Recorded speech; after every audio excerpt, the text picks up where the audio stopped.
Each day we wake up to some new assault on our democratic institutions. Barack Obama just stepped back into the political spotlight, and if there's one thing we know from the past, it's that nothing irritates Donald Trump quite like that. This week, Obama threw his support behind a Democratic push in Virginia to redraw the state's congressional districts. He's encouraging voters to back a referendum that would approve a new map ahead of the 2026 midterm elections. Free and fair elections are the cornerstone of our democracy, but right now they are under threat. Over the past year, several Republican-controlled states have taken the unprecedented step of redrawing their congressional maps in the middle of the decade.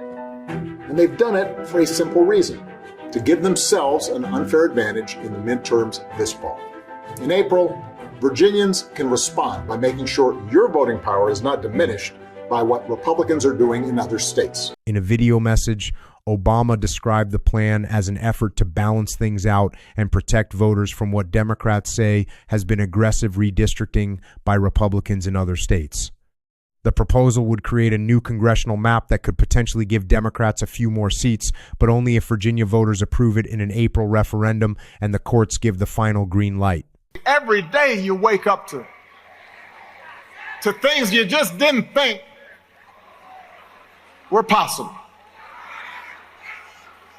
Each day we're told by those in high office to fear each other and to turn on each other, and that some Americans count more than others, and that some don't even count at all.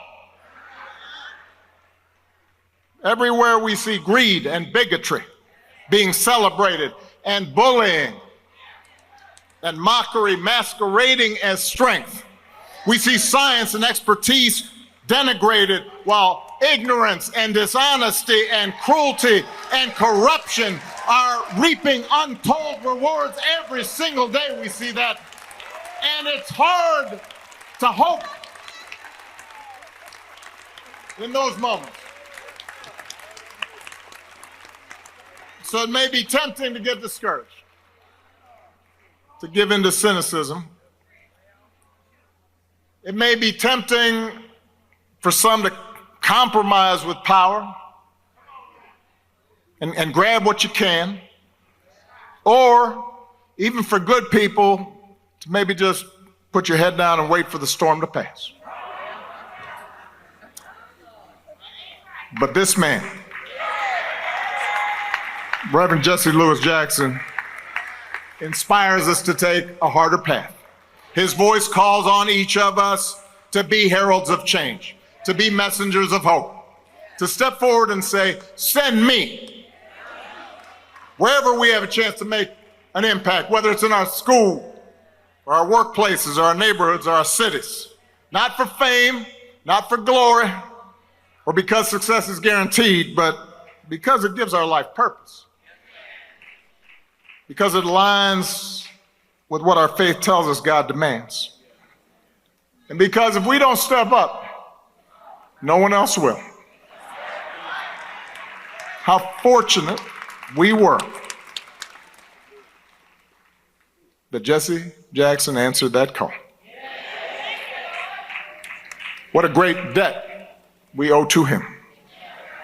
May God bless Reverend Jackson. May he rest in eternal peace. God bless you.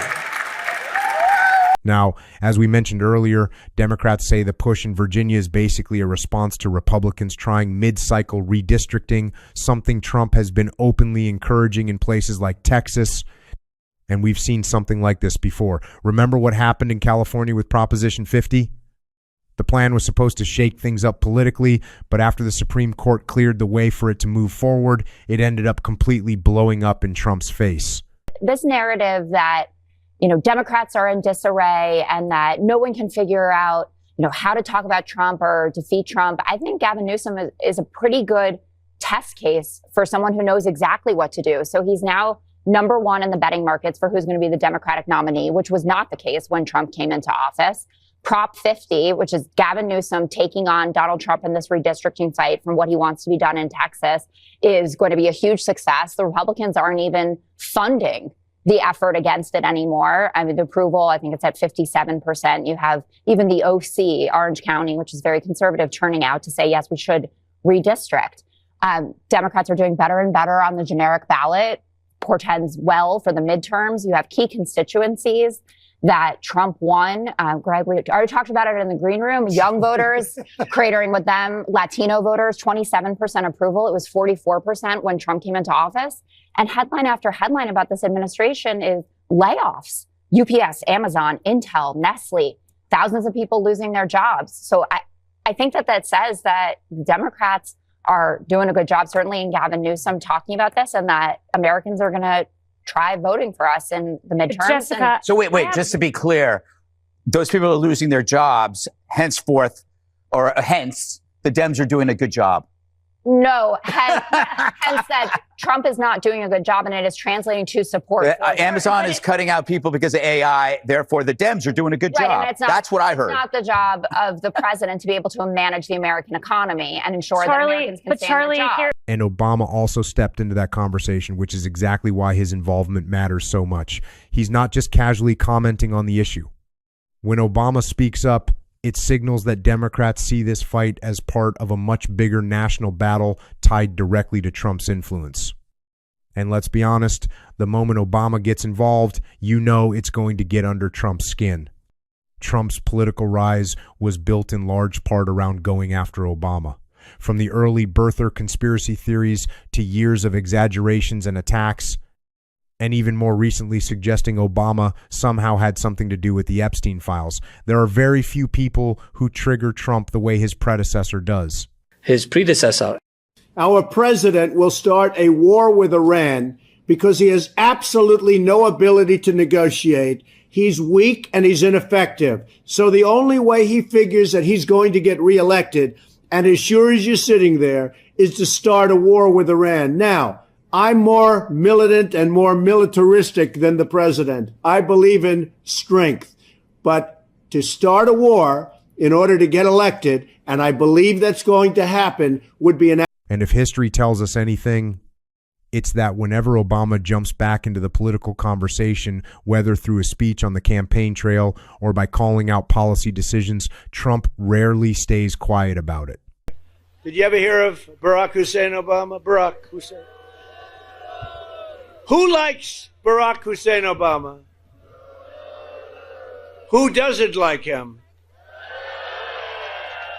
I've heard worse. Honestly, I've heard less popular people than that.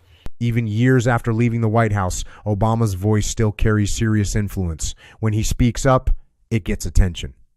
His involvement tends to fire up Democratic voters, especially younger voters and suburban moderates who still see him as a major figure in the party. And the timing of this matters. Trump has been slipping a bit with independent voters, which makes moments like this even more significant.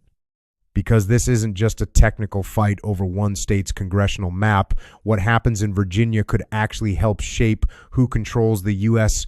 House of Representatives after the 2026 elections. If voters approve the proposal and the courts allow it to move forward, several congressional districts could be redrawn before the next midterms. That's why both parties are watching the situation so closely. They see it as part of a much bigger national battle over the rules of elections and the balance of political power. And Obama stepping in makes it clear that Democrats see this as a strategic moment, especially heading into a midterm cycle where they've been performing stronger than many expected, even in traditionally difficult states like Texas. Yeah, and I actually think that they're probably even more than if the turnout that is coming in is being calculated. Mm-hmm. Democrats turned out more yesterday than they have for the first time, turned out more Dems than Republicans since 2002. It's an incredible number of Democrats turning out in Texas for a primary. So I think that these numbers and these margins are even closer. And Democrats, if they see that they can win, will put the money there and will put that seat back in the map because it will take Republican resources out of other states that are also close. So Democrats could have a real chance to take back the Senate. I mean, look at this. Okay, share of Texas midterm primary ballots at this point in the cycle cast in Democratic primaries or Republican primaries. In 2022, the last midterm, overwhelmingly, the votes were being cast in Republican primaries, 62%. But look at what's going on now in the 2026 cycle. More votes are being cast on the Democratic side. What a shift from where we were 4 years ago at this point. More people in Texas picking up the Democratic ballot. More Democrats are voting in Texas than Republicans. I mean, how unusual is that? Just how unusual? Well, you see the massive shift from 2022, but look at history. Go all the way back. When was the last time that more people actually picked up a Democratic ballot, cast a ballot in a Democratic primary in Texas in a midterm? You have to go all the way back to 2002. Which is exactly why Trump now seems to be in full panic mode, even calling for the runoff between Paxton and Coleman to be scrapped in an effort to avoid what he sees as a looming disaster. He can feel the political winds shifting, and if this trend keeps going nationwide, the president could be facing a much bigger problem by the time November rolls around.